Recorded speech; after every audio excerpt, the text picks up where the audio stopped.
Hello, Morongo Basin and listeners around the world online at Z107.7fm.com. Here is the Z107.7 local news for Friday, August 25th, 2023. Yesterday, San Bernardino County held the last in a series of meetings to study the effects of short-term rentals on long-term rental housing. Colin Drucker of Placeworks and San Bernardino County Planning Director Heidi Duran ran the session, showed a slide presentation, and received questions from a packed audience. Reporter Hillary Sloan joins us to report on the outcome of that meeting. In 2022, San Bernardino County hired Placeworks to run a series of studies, examine data from various resources, and evaluate how STRs affect the housing market. Last night's meeting was the last public meeting before a report will be filed at the end of the year. The main focus of this study is how people lost their homes when the residence was sold or turned over into a short-term rental. Over 100 people were present. Many submitted questions that the firm would evaluate and add to their extensive study. Most prevalent throughout the meeting was that short-term housing increased during COVID-19 and with the increase of high-speed internet. As people can work from home, they are looking for beautiful new places to live, which has driven rental and housing prices up among shifting economics. Many attendees asked about density caps and hoped the county would enforce an immediate moratorium on additional STR permits. Drucker and Duran repeatedly said that the findings from this meeting and other resources would be compiled and suggestions made to the county when all the data was in. The STR market is changing and there is a notable downturn. The question is whether the downturn will remain or rebound, and it still doesn't answer how the county will supply affordable housing for low-income families and local workers. For more information, see this story at Z107.7fm.com. Reporting for Z107.7, this is Hillary Sloan.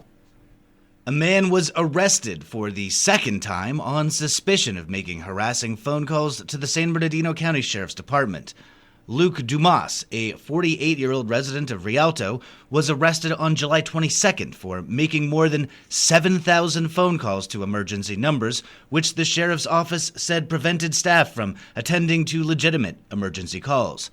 Yesterday, Dumas was released from custody, and sheriff's deputies say they immediately began receiving numerous phone calls they describe as repetitive, harassing, non-emergency spam calls from an unidentified suspect, several of which threatened to harm emergency response personnel. Deputies quickly determined that Dumas was again responsible for the phone calls and located him. Luke Dumas was arrested for suspicion of intimidating a witness, harassing 911, and committing a felony while on bail, and booked into the Central Detention Center. Investigators believe Dumas may be connected to additional harassing and annoying calls to emergency services throughout the Inland Empire.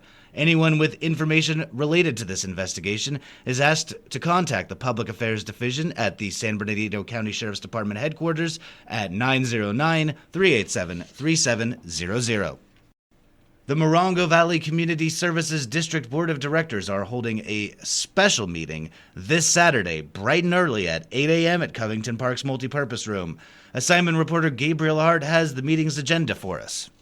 For the meeting's agenda, board members will continue to create, discuss, and adopt a preliminary budget for the 2023-24 fiscal year. And board members will also review and discuss repair estimates and efforts to fix substantial damage on the CSD's administration office incurred last weekend during Tropical Storm Hillary. Reporting for Z107.7, this is assignment reporter Gabriel Hart. Rangers from Joshua Tree National Park were presented with national awards at a ceremony in Washington, D.C. this week.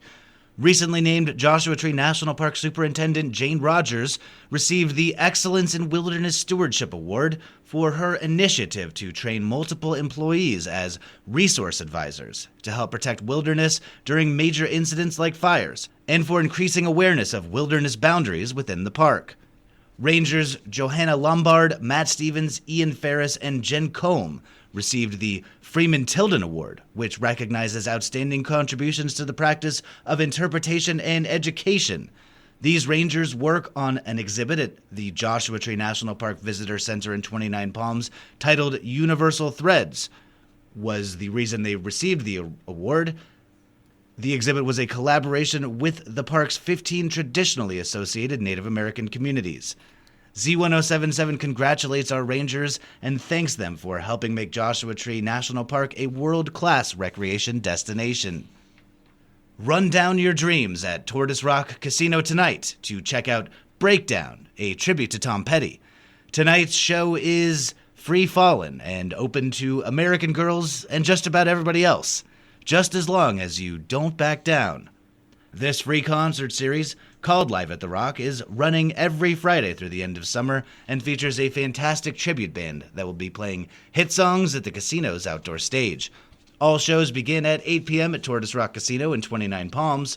For a list of upcoming acts, see this story at Z107.7fm.com or visit Tortoise Rock Casino.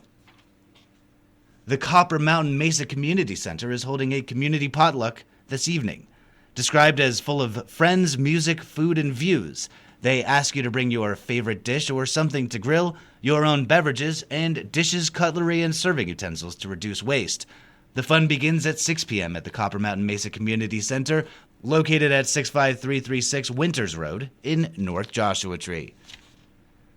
A volunteer cleanup day that is being led by Milltree is making way for a new community garden. Here with more is aspiring Green Thumb, Robert Hayden. This weekend at the Joshua Tree Retreat Center from 7 a.m. to 9:30 a.m., you can come help clear the space for a new community garden. Coffee, pastries, and water will be provided to all volunteers. Everyone is welcome, and please bring gloves if you have them. The community garden is partnering with Milltree for the cleanup, a local veteran-led nonprofit that is dedicated to the community it serves, with programs to increase connection and end isolation for our veterans, service members, and civilians. If you want to learn more about the nascent community project, you can email info@mill-tree.org or just show up at the Joshua Tree Retreat Center at 7 a.m. Reporting for Z107.7 News, this is Robert Hayden. The Animal Action League is holding a low-cost pet clinic today, where you can get your furry friend spayed, neutered, chipped, or vaccinated. The clinic will run from 10 a.m. to 2 p.m. at the Animal Action League's main office, located at 62762 29 Palms Highway. Appointments are required for spaying and neutering and can be made by calling a phone number at a link in this story at z1077fm.com. And finally, the Mojave Desert Land Trust is hosting an informational meeting next week on the newly passed Western Joshua Tree Conservation Act. The MDLT and special guests will outline and consider the legislation which aims to protect the species from extinction. The meeting will be held on Tuesday at 6 p.m. at the MDLT's headquarters in Joshua Tree. RSVP at a link in this story at z1077fm.com. That's our local news. Hear local news 7 times a day, 7 days a week at 7, 8, 9, noon, 4, 5, and 6. If you hear news happening, let us know about it.